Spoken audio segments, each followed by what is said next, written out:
ಚಿಕ್ಕಮಗಳೂರು ಜಿಲ್ಲೆಯ ಕೊಪ್ಪ ತಾಲ್ಲೂಕಿನ ಹೇರೂರು ಗ್ರಾಮ ಪಂಚಾಯಿತಿಯಲ್ಲಿ ದಿನಾಂಕ 13/9/2024 ಶುಕ್ರವಾರ ಗ್ರಾಮಸ್ಥರು ಹಾಗೂ ಅಲ್ಲಿನ ರೈತರೆಲ್ಲರೂ ಸೇರಿ ರೈತ ಒತ್ತುವರಿ ವಿಚಾರವಾಗಿ ಮೇಲಾಧಿಕಾರಿಗಳಾದ ಕಂದಾಯ ಇಲಾಖೆ ಹಾಗೂ ಅರಣ್ಯ ಇಲಾಖೆಯ ಅಧಿಕಾರಿಗಳನ್ನು ಗ್ರಾಮಸ್ಥರೆಲ್ಲರೂ ವಿಶೇಷ ಗ್ರಾಮ ಸಭೆಗೆ ಆಹ್ವಾನಿಸಿದ್ದರು.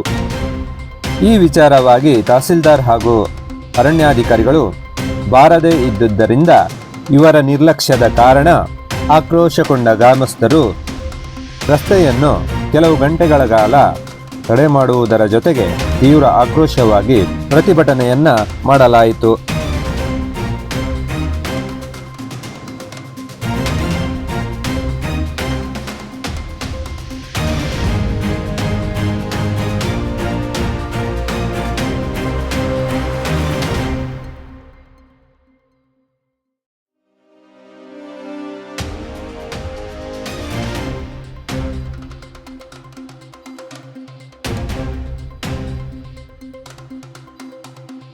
ಪ್ರತಿಭಟನೆಯ ಪರಿಣಾಮವಾಗಿ ಕೆಲವು ಗಂಟೆಗಳು ಸಾರ್ವಜನಿಕರು ಹಾಗೂ ಪ್ರಯಾಣಿಕರು ಪರದಾಡುವ ಪರಿಸ್ಥಿತಿ ನಿರ್ಮಾಣವಾಗಿತ್ತು.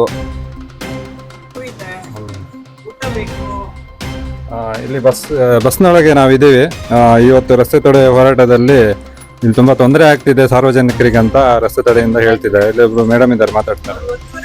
ಸರ್, ನಾವು ಬೆಂಗಳೂರಿಗೆ ಹೋಗ್ಬೇಕು, ಹಿಂಗ ಅಡ್ಡ ಮಾಡಿದ್ರೆ ನಮಗ್ ತೊಂದ್ರೆ ಆಗಲ್ಲ. ಜನಗಳಿಗೆ ದಾರಿ ಬಿಡ್ಬೇಕು ತಾನೆ. ಈ ತರ ರಸ್ತೆ ತಡೆ ಮಾಡಿದ್ರೆ ಓಡಾಡೋ ಜನಗಳಿಗೆ ತೊಂದರೆ ಆಗುತ್ತಲ್ವಾ. ನಾವು ಎಲ್ಲೋ ತುಂಬಾ ದೂರದಿಂದ ಬಂದಿರ್ತೀವಿ, ತುಂಬಾ ಕಷ್ಟ ಆಗುತ್ತೆ. ನಾವು ಬೇಗ ರೀಚ್ ಆಗ್ಬೇಕಲ್ಲ, ದೂರದಿಂದ ಬಂದಿರ್ತೀವಿ. Okay madam. ಕುಕ್ಕುಡ್ಗಿ ರವಿ ಅವರು ಇದ್ದಾರೆ ನಮ್ಮ ಮುಂದೆ. ಅವ್ರದ್ದೊಂದು 2 ಅಭಿಪ್ರಾಯಗಳನ್ನ ಇದೊಂದು ರಸ್ತೆ ತಡೆ ಹೋರಾಟದ ಬಗ್ಗೆ, ಏನ್ ಕಾರಣ, ಯಾವುದಕ್ಕೋಸ್ಕರ ಈ ಒಂದು ಹೋರಾಟನ ಮಾಡ್ತಿದ್ದಾರೆ ಅಂತೇಳಿ. ಮಲೆನಾಡಿನ ನೆಲವಾಸಿಗಳ ಭವಿಷ್ಯವನ್ನ ಇವತ್ತು ಮಣ್ಣು ಮಾಡಲಿಕ್ಕೆ ಸರ್ಕಾರಗಳು ಹೊರಟಿದ್ದಾವೆ. ಇವತ್ತಿಂದಲ್ಲ, ಸುಮಾರು ವರ್ಷದಿಂದ ಮಲೆನಾಡು ಮೇಲೆ ಗದಾ ಪ್ರವಾಹ ನಡೆಸ್ತಾ ಇದ್ದಾವೆ. ಇವತ್ತು ಕಸ್ತೂರಿ ರಂಗನ ವರದಿ ಜಾರಿ ತರ್ತಾ ಇದ್ದಾರೆ.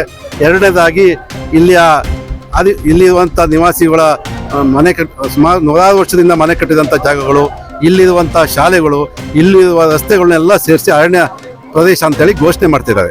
ನಾವು ಅದಕ್ಕಾಗಿ ಒಂದು ವಿಶೇಷ ಗ್ರಾಮ ಸಭೆ ಕರೆದು ರೆವಿನ್ಯೂ ಇಲಾಖೆಯನ್ನು ಮತ್ತು ಫಾರೆಸ್ಟ್ ಇಲಾಖೆಯನ್ನು ಕರೆದು ಒಂದು ಮಾತಾಡಬೇಕು ಅಂತೇಳಿ ಒಂದು ತೀರ್ಮಾನ ಮಾಡಿ ನಿನ್ನೆ ತಹಸೀಲ್ದಾರಿಗೂ ಮನವಿ ಮಾಡಿದ್ವಿ, ಫಾರೆಸ್ಟ್ ಇಲಾಖೆಯವರಿಗೂ ಮನವಿ ಮಾಡಿದ್ವಿ. ನಾವು ಬಂದು ನಮ್ಮ ಸಮಸ್ಯೆನ ನಾವು ಬಂದು ಜನಗಳ ಎದುರುಗಡೆ ಹೇಳಬೇಕು, ಈ ಸಮಸ್ಯೆ ಬಗೆಹರಿಸಬೇಕು ಅಂತ ಹೇಳಿದ್ವಿ. ಕಾರಣ ಇಷ್ಟೇ, ಇಲ್ಲಿ ಸರ್ವೆ ನಂಬರ್ 9ರಲ್ಲಿ ಹೈಸ್ಕೂಲ್ ಇದೆ, ಸುಮಾರು 16 ಮನೆಗೆ ಹೋಗುವ ಜಾಗ ಇದೆ. ಅದನ್ನೆಲ್ಲ ಸೇರಿಸಿ ಕಾಲೋನಿ ಇದೆ, ದೇವಸ್ಥಾನಗಳಿದ್ದಾವೆ, ಅದನ್ನೆಲ್ಲ ಸೇರಿಸಿ ಇವತ್ತು ಸೆಕ್ಷನ್ 4 ಮಾಡಿದ್ದಾರೆ. ಇಲ್ಲಿ ಹಿಳ್ಳಿಕೆರೆ ಅಂತೇಳಿ 100 ವರ್ಷದಿಂದ ಮನೆ ಕಟ್ಕೊಂಡು ಕೂತಿದ್ದಾರೆ. ಆ ಮನೆ ಪ್ರದೇಶದಲ್ಲೂ ಸಹ ಇವರು ಸೆಕ್ಷನ್ 4 ಅಂತ ಘೋಷಣೆ ಮಾಡಿದ್ದಾರೆ. ಸೆಕ್ಷನ್ 4ಗೆ ಮಾನದಂಡನ ಇವರು ಎಲ್ಲೂ ಏನು ಮಾನದಂಡ ಅಂತ ಕೇಳಿದ್ರೆ ಏನು ಮಾನದಂಡ ಇಲ್ಲ, ಯಾವನೋ ಒಬ್ಬ AC ರೂಮಲ್ಲಿ ಕೂತ್ಕೊಂಡು ಇದನ್ನ ಅರಣ್ಯ ಅಂತೇಳಿ ಘೋಷಣೆ ಮಾಡ್ತಿದ್ದಾರೆ. ನಾವು ಹೇಳೋದು, ನೀವು ಅರಣ್ಯನ ಘೋಷಣೆ ಮಾಡೋ ವಿಚಾರದಲ್ಲಿ ನಮ್ಮ ವಿರೋಧ ಇಲ್ಲ. ನಾವು ಹಿಂದೆ 2015ಕ್ಕಿಂತ ಹಿಂದೆ ಇರುವಂಥ ಮಗದಕ್ಕೆ ಮಾಡಿದವರು, ಮನೆ ಕಟ್ತವರು, ರಸ್ತೆ ಮಾಡಿಕೊಂಡು ಹೊಲಗಳಿಗೆ ಹೋಗೋಂಥ ಜಾಗವನ್ನು ನಾವು ಬಂದು ಖುದ್ದಾಗಿ ನೋಡಿ ಅಂತೇಳಿ ಈ ಗ್ರಾಮ ಸಭೆ ಒತ್ತಾಯ. ಹಾಗಾಗಿ ಇವತ್ತು ಇಲ್ಲಿ ಮಾನ್ಯ ತಹಸೀಲ್ದಾರ್ ಕೆಲವು ಮನವಿ ಮಾಡಿಕೊಂಡಾಗ ಇವತ್ತು ತಹಸೀಲ್ದಾರ್ ನಮ್ಮ ಮನವಿಯನ್ನು ಬೆಲೆನೇ ಕೊಟ್ಟಿಲ್ಲ. ಒಂದು ಗ್ರಾಮ ಸಭೆಗೆ ಗ್ರಾಮ ಪಂಚಾಯತಿ ಗ್ರಾಮ ಸಭೆ ಕರೆದಾಗ ಒಬ್ಬ ಅಧಿಕಾರಿನೇ ಬರಲಿಲ್ಲ ಅಂದರೆ ಪ್ರಜಾಪ್ರಭುತ್ವ ಅನ್ನೋದು ಎಲ್ಲಿದೆ? ಹಾಗಾಗಿ ಇವತ್ತು ಪ್ರಜಾಪ್ರಭುತ್ವ ಇಲ್ಲ ಅಂತ ದೃಷ್ಟಿಯಿಂದ ಇವತ್ತು ರಸ್ತೆಯಲ್ಲಿ ಇಟ್ಟು ಹೋರಾಟ ಮಾಡೋಕ್ಕೆ ಈ ಭಾಗದ ಜನ ಹೊರಟಿದ್ದಾರೆ. ಓಕೆ, ಧನ್ಯವಾದಗಳು. ಸರ್, ಇವತ್ತು ಶಾಂತಿಪುರ ಹೇರೂರಲ್ಲಿ ಒಂದು ದಿಢೀರನೆ ಒಂದು ಪ್ರತಿಭಟನೆಗೆ ರಸ್ತೆ ತಡೆ ಮಾಡಿ ಪ್ರತಿಭಟನೆ ಸ್ಟಾರ್ಟ್ ಮಾಡ್ಯಾರೆ ಗ್ರಾಮಸ್ಥರೆಲ್ಲ ಸೇರಿಕೊಂಡು. ಇಲ್ಲೊಬ್ರು ಸ್ಥಳೀಯರಿದ್ದಾರೆ, ಏನು ಹೇಳ್ತಾರೆ ಕೇಳೋಣ. ಏನು ಕಾರಣ ಏನು ಇವರ ಒಂದು ಬೇಡಿಕೆಗಳೇನಿದೆ ಅಂತೇಳಿ ಕೇಳೋಣ. ನೋಡಿ, ನಾವು ಇವತ್ತು ಸಾಂಕೇತಿಕವಾಗಿ ಹೋರಾಟ ಮಾಡಿದ ಕಾರಣ ಇವತ್ತಿನ ಅಧಿಕಾರಿಗಳ ಧೋರಣೆ. ಯಾಕಂತ ಹೇಳಿದ್ರೆ ಈ ವಿಚಾರ ಗಂಭೀರವಾದ ವಿಚಾರ. ಅದನ್ನ ನಾವು ವಿಶೇಷ ಗ್ರಾಮ ಸಭೆ ಅಂತ ಒಬ್ಬ ಗ್ರಾಮ ಪಂಚಾಯತಿ ಅಧ್ಯಕ್ಷರು ಮತ್ತೆ PDO ತಹಸೀಲ್ದಾರಿಗೆ ಇಂಥ ದಿವಸ ವಿಶೇಷ ಗ್ರಾಮ ಸಭೆ ಇದೆ, ನೀವು ಬರ್ಬೇಕಂತೇಳಿ ರೈಟಿಂಗ್ ಅಲ್ಲಿ ಮನವಿ ಕೊಟ್ಟರು ಸಹ ಅದ್ ಮನ್ಸಿಲ್ಲ, ಅಥವಾ ಅವ್ರ ಕೆಳ ಅಧಿಕಾರಿಗಳನ್ನ ಯಾರನ್ನೂ ನಮ್ಗೆ ಕಳಿಸಿಲ್ಲ. ನಮಗೆ ಬೆಳಿಗ್ಗೆ 10:00 ಗ್ರಾಮ ಸಭೆ ಇದ್ದಿದ್ದು 12:30 ಆದ್ರೂ ಅಧಿಕಾರಿಗಳು ಬಂದಿಲ್ಲ. ಅಲ್ಲಿಗೆ ನಮ್ಮ ರೈತರ ಪರವಾಗಿ ಅಧಿಕಾರಿಗಳು ಎಷ್ಟು ಮೃದು ಧೋರಣೆನ ಅಥವಾ ನಮ್ಮನ್ನ ಆಚಾರವಾಗಿ ಕಾಣ್ತಿದ್ದಾರೆ ಅನ್ನೋದಕ್ಕೋಸ್ಕರ ನಾವಿವತ್ತೆಲ್ಲ ರೈತರು ಸೇರ್ಕೊಂಡು ಇವತ್ತು ರಸ್ತೆ ತಡೆ ಮಾಡುವ ಮೂಲಕ ನಮಗೆ ಉದ್ದೇಶ ಇರಲಿಲ್ಲ ಇದು ರಸ್ತೆ ತಡೆ ಮಾಡ್ಬೇಕಂತೇಳಿ. ಅಧಿಕಾರಿಗಳು ನಮ್ಮನ್ನು ರಸ್ತೆಗೆ ಇಳಿಸಿದ್ರಿಂದ ನಾವು ಈ ಹೋರಾಟಕ್ಕೆ ಇಳಿಲೇಬೇಕಾಯ್ತು. ನಮ್ಮ ಬದುಕಿನ ಪ್ರಶ್ನೆ ಇದು, ನಮ್ಮ ಮಲೆನಾಡಿನ ರೈತರ ಬದುಕಿನ ಪ್ರಶ್ನೆ. ಹಾಗಾಗಿ ನಾವು ರಸ್ತೆಗಿಳಿಯುವಂತ ಅನಿವಾರ್ಯತೆ ಅಧಿಕಾರಿಗಳು ಮಾಡಿದ್ ಬಿಟ್ರೆ ನಾವ್ಯಾರು ಇದಕ್ಕೆ ಹೊಣೆ ಅಲ್ಲ, ಇದಕ್ಕೆ ಅಧಿಕಾರಿಗಳೇ ಹೊಣೆ. ಹಾಗಾಗಿ ನಾವು ನಮ್ಮ ಮನವಿನ ಸ್ವೀಕರಿಸಲಿಕ್ಕೆ ತಹಸೀಲ್ದಾರರು ಇಲ್ಲಿ ಬರಬೇಕು. ಅವ್ರು ನಮಗೆ ಇಲ್ಲಿನ ಏನು ರೈತರಿಗೆ ತೊಂದರೆ ಆಗಿದೆ ಅವ್ರು ಏನ್ ಮಾಡ್ತೀರ ಅದನ್ನೆಲ್ಲ ಕ್ಲಾರಿಟಿ ಕೊಟ್ಟರೆ ನಾವು ಇಲ್ಲಿಂದ ಹೊರಡ್ತೀವಿ. ಇಲ್ಲೇ ಇದ್ರ ಹೋರಾಟವನ್ನ ತೀವ್ರಗತಿಯಲ್ಲಿ ನಾವೆಲ್ಲ ನಮ್ಮ ಕ್ಷೇತ್ರದಲ್ಲಿ, ನಮ್ಮ ಜಿಲ್ಲೆಯಲ್ಲಿ ಎಲ್ಲ ಭಾಗದಲ್ಲಿ ನಾವು ಇದನ್ನ ಮುಂದುವರಿಸ್ತೀವಿ. ಉಗ್ರವಾದ ಹೋರಾಟವನ್ನು ಮಾಡ್ಲಿಕ್ಕೆ ನಾವು ತಯಾರಾಗ್ತೀವಿ. ನಮ್ಮ ರೈತರೆಲ್ಲ ಸಹಕಾರ ಕೊಡ್ತಾರೆ, ನಾವು ತಯಾರಾಗ್ತೀವಿ, ಅದು ಮಾಡ್ತೀವಿ ನಾಳೆಯಿಂದ. ಮತ್ತೆ ಇನ್ನೊಂದು ವಿಚಾರ, ನಮಗೆಲ್ಲ ರೈತರಿಗೆ ಏನಂತ ಹೇಳಿದ್ರೆ ಕಂದಾಯ ಇಲಾಖೆಯವರು ಅರಣ್ಯ ಇಲಾಖೆ ಮೇಲೆ ಹಾಕ್ತಾರೆ, ಅರಣ್ಯ ಇಲಾಖೆಯವರು ಕಂದಾಯ ಇಲಾಖೆ ಮೇಲೆ ಹಾಕ್ತಾರೆ. ಈಗ ಅರಣ್ಯ ಇಲಾಖೆ ಬಂದಿದ್ದಾರೆ, ಕಂದಾಯ ಇಲಾಖೆ ಬರ್ಬೇಕು. ನಮಗೆ ಅವರಿಬ್ಬರು ಮುಕ್ತವಾಗಿ ನಮಗೆ ಮಾಹಿತಿ ಕೊಡ್ಬೇಕು. ಯಾವಾಗ ಸಿಕ್ಕಿರೋ ಒಬ್ಬರ ಮೇಲೆ ಒಬ್ಬರು ಸುಳ್ಳೆ ಹೇಳಿ ನಮ್ಮ ರೈತರನ್ನು ದಿಕ್ತಪ್ಪಿಸೋ ಕೆಲಸ ಮಾಡ್ತಿದ್ದಾರೆ. ಹಾಗಾಗಿ ನಾವು ಒಗ್ಗಟ್ಟಿಂದ ಪಕ್ಷಾತೀತವಾಗಿ ಇದರಲ್ಲಿ ಯಾವುದೇ ರಾಜಕಾರಣ ಇಲ್ಲ. ಹಾಗಾಗಿ ನಾವೆಲ್ಲ ರೈತರು ಒಗ್ಗಟ್ಟಾಗಿ ಈ ಹೋರಾಟವನ್ನ ಪ್ರಾರಂಭ ಮಾಡಿದೀವಿ. ಇದು ನಮಗೆ ನ್ಯಾಯ ಸಿಗಲ್ಲವರೆಗೂ ನಾವು ಯಾರು ಬಿಡೋದಿಲ್ಲ, ಹಿಂದೆ ಹೋಗೋ ಪ್ರಶ್ನೆನೇ ಇಲ್ಲ ಇದರಲ್ಲಿ. ಸರ್ ನಿಮ್ಮ ಹೆಸರು? ಸಂತೋಷ್ ಅಂತೇಳಿ, ಅರ್ನೂರು ಸಂತೋಷ್. ಅವ್ರಿಗೆ ಕೇಳಿ. ನನ್ನ ಹೆಸರು ಅಶ್ವಥ್, ಹೇರೂರು ಗ್ರಾಮ ಪಂಚಾಯತಿ ಅಧ್ಯಕ್ಷ. ಈ ಪ್ರತಿಭಟನೆಗೆ ಕಾರಣ ಅಧಿಕಾರಿಗಳೇ ಕಾರಣ ಆಗಿದೆ. ಯಾಕಂದ್ರೆ ನಾವು ಒಂದು ವಾರದ ಮುಂಚೆ ತಾಲೂಕು ಅಧಿಕಾರಿಗಳು ನಮ್ಮ ವಿಶೇಷ ಗ್ರಾಮ ಸಭೆಗೆ ಬರಬೇಕಾದ ಆಹ್ವಾನ ಖುದ್ದಾಗಿ ನಮ್ಮ PDO ಅವರೇ ಕೊಟ್ಟಿದ್ದಾರೆ.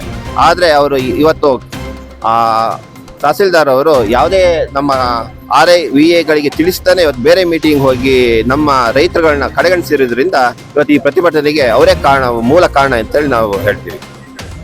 ಸರ್, ಇದು ಗ್ರಾಮ ಪಂಚಾಯತಿಗೆ ಬೀಗ ಹಾಕಿದ್ದೀರಾ? ಇಲ್ಲ, ಗ್ರಾಮ ಪಂಚಾಯತಿ ಸೇರಿ ನಾವು ಎಲ್ಲ ಇಡೀ ನಮ್ಮ ಗ್ರಾಮನೇ ಸೇರಿ ನಾವು ಇವತ್ತು ಪಂಚಾಯತಿ ಸೇರಿ ಇವತ್ತು ನಾವು ಗ್ರಾಮ ಸಭೆಯನ್ನು ಮಾಡಿರೋದು. ಗ್ರಾಮ ಸಭೆಯನ್ನು ಅವರು ವಿಶೇಷ ಗ್ರಾಮ ಸಭೆಯನ್ನು ಅವರು ಯಾವುದೇ ರೀತಿಯ ನಿರ್ಲಕ್ಷ್ಯದಿಂದ ಭಾವನೆಯಿಂದ ಅವರು ನಮ್ಮ ಸಭೆಯನ್ನ ನಿರ್ಲಕ್ಷ್ಯದಿಂದ ಇದು ಮಾಡಿದ್ದಾರೆ, ತಹಸೀಲ್ದಾರ್ ಅವರು ಮಾಡಿದ್ದಾರೆ. ಓಕೆ, ಧನ್ಯವಾದಗಳು.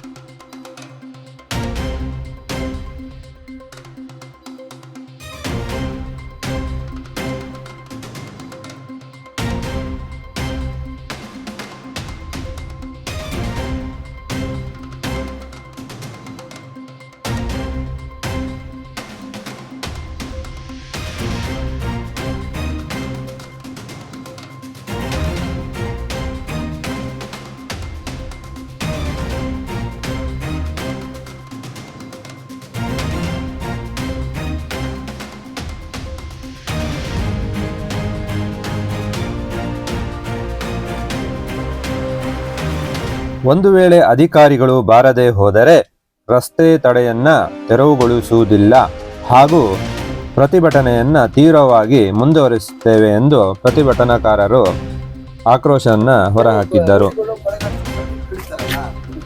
ಅದಕ್ಕಿಂತ ಒಬ್ಬನೇ ಇಡೀ ಮಲೆನಾಡಲ್ಲಿ ಬಂದಿದ್ದಾರೆ.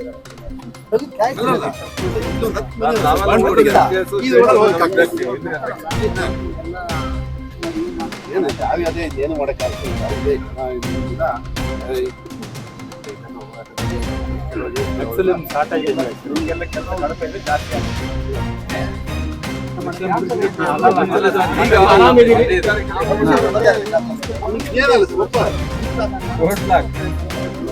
ಯಾವನ ಅಧಿಕಾರಿಗಳು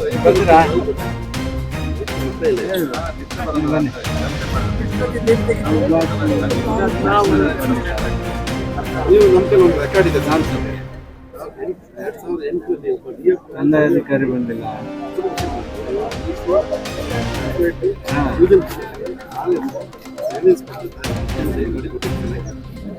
2011ಕ್ಕೆ ಅದನ್ನ ಡೀಪ್ ಪಂಚಾಯತ್ ಅಭಿವೃದ್ಧಿಗೆ ಅಂತ ನಕಾಶೆಯಲ್ಲಿ ನೋಟಿಫಿಕೇಶನ್ ಮಾಡ್ತಾರೆ. ಆಯ್ತಾಗ ಡೀಪ್ ಫಾರೆಸ್ಟ್ DF ಇದೊಂದು ಇದೇ ಅಧಿಕಾರಿಗಳು ಹೆದರಿಕೆ ಇಲ್ಲ, ಕಾಳಜಿ ಇಲ್ಲ.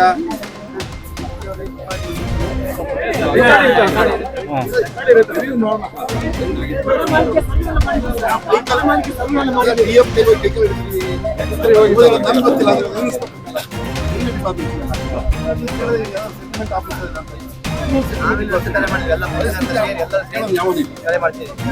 ಮುಂದೆ ತಗೊಳ್ಳಿ. ತಲೆ ತಗೊಳ್ಳಿ.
ಹಾಗಾಗಿ ಮತ್ತು ನಮಗೂ ಗೊತ್ತಿದೆ, ಆದರೆ ಅನಿವಾರ್ಯವಾಗಿ ಯಾವಾಗ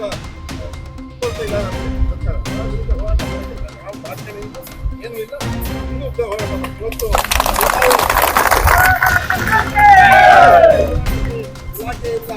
ಇಲಾಖೆಯಿಂದ ಇಲಾಖೆ ಹೇಳಿಲ್ಲ. ನಾವು ಹೋರಾಟದಿಂದ ತಾಲೂಕು ಕಚೇರಿ ತನಕ ನಾವು ದಾಟ ಹೋಗಿ ಹಿಡಿಯಬೇಕು.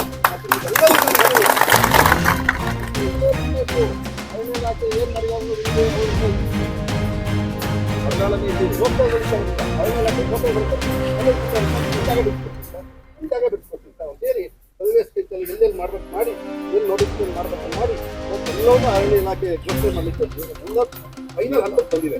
ಹಾಗಾಗಿ ನಮ್ಮೆಲ್ಲರಿಗೂ ನನ್ನ ಒಬ್ಬರಿಂದಾಗಲಿ ಅಥವಾ ಸಂತೋಷದಿಂದಾಗಲಿ ಜಾಗೃತಿಯಿಂದಾಗಲಿ ಹಿನ್ನೆಲೆಯಿಂದ ಇನ್ನು ಆವತ್ತು ಇಲ್ಲ ಶುರು ಮಾಡಲಿಕ್ಕೆ ಸಾಧ್ಯ ಇಲ್ಲ. ನಮ್ಮ ವಿರುದ್ಧ ಅಲ್ಲಿ ಡೆಲ್ಲಿ AC ಕೂತ್ಕೊಂಡವರು ಅಲ್ಲಿ ಜಾಸ್ತಿ ಇದೆ ಅನ್ನೋ ಉದ್ದೇಶದಿಂದ ಎಲ್ಲವನ್ನೂ ಅರಣ್ಯ ಪ್ರದೇಶ. ಹಾಗಾಗಿ ನಾವು ಯಾವುದೇ ಪ್ರತಿಭಟನೆಗೆ ಹಿಂದೆ ಇರಲಿಲ್ಲ. ಇವತ್ತು ಒಂದು ವೇಳೆ ಜಿಲ್ಲಾಧಿಕಾರಿಗಳು ಬಂದು ನಮ್ಮ ಸಮಸ್ಯೆ ಕೇಳಲಿಲ್ಲ ಅಂದ್ರೆ ನಾವು ಇಲ್ಲಿಂದ ತಾಲೂಕು ಎದುರುಗಡೆ ನಾವೆಲ್ಲರೂ ಸಹಕಾರ ಮಾಡಬೇಕು.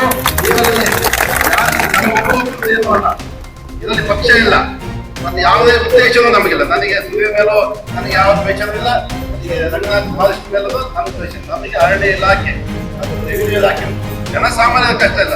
ಇವತ್ತು ಒಂದು ಉದಾಹರಣೆ ನಾನು ಮೊನ್ನೆ ಒಂದು ಸ್ಟೇಟ್ಮೆಂಟ್ ನೋಡಿದೆ. ಇಲ್ಲಿಂದ ಬಾಣ್ಗುಡಿಗೆ ಹೋಗಬೇಕಾದ್ರೆ ಗದ್ದೆಲ್ಲ ಹೋಗ್ಲಿಕ್ಕೆ ಅವಕಾಶ ಸೆಕ್ಷನ್ 4 ಮಾಡಿದ್ದಾರೆ. ಸೆಕ್ಷನ್ 4 ಆದ್ಮೇಲೆ ಜನ ತಿರುಗಾಡಕ್ಕೆ ಈ ತರ ಅಭಿಪ್ರಾಯ ಆಡಲ್ಲ. ಹಾಗಾಗಿ ಎಲ್ಲರೂ ನಾನು ಖಾಲಿ ಒಂದು ಗ್ರಾಮ ಪಂಚಾಯತ್ ಈ ನಮ್ಮ 34 ಕಾನ್ಸ್ಟಿಟ್ಯೂನ್ಸಿಗಳು ಒಟ್ಟಾಗಿ ಸರ್ಕಾರ ಮತ್ತು ನಾವು ಯಾವ ಸರ್ಕಾರಗಳು ಕೇಂದ್ರ ಸರ್ಕಾರ ಆದರೆ ಕಾನೂನನ್ನು ತಿದ್ದುಪಡಿ ತಂದು ನಮ್ಮ ಏನು ನಾವು ಹೋಗಿ ಇವತ್ತು ಅವ್ರು ಹೇಳ್ಬೋದು ಮೀಟಿಂಗ್ ಇಟ್ಕೊಳ್ಳಿ ಇದು ಮಾಡ್ತಾರೆ ಮೀಟಿಂಗ್ ಅಂತ ಹೇಳ್ಬೋದು ಅವ್ರು ಆಯ್ತು ಅವ್ರ ಮೀಟಿಂಗಿಗೆ ಅವರು ಕೆಳಾಧಿಕಾರಿಗೆ ಮಾಹಿತಿ ಕೊಡ್ಬೋದು. ಕೆಳಗಡೆ ಈಗ ಮಾಹಿತಿ ಸಿಗ್ತದೆ, ಬಿಸಿ ಮುಟ್ಟಿದ ಮೇಲೆ ಮಾಹಿತಿ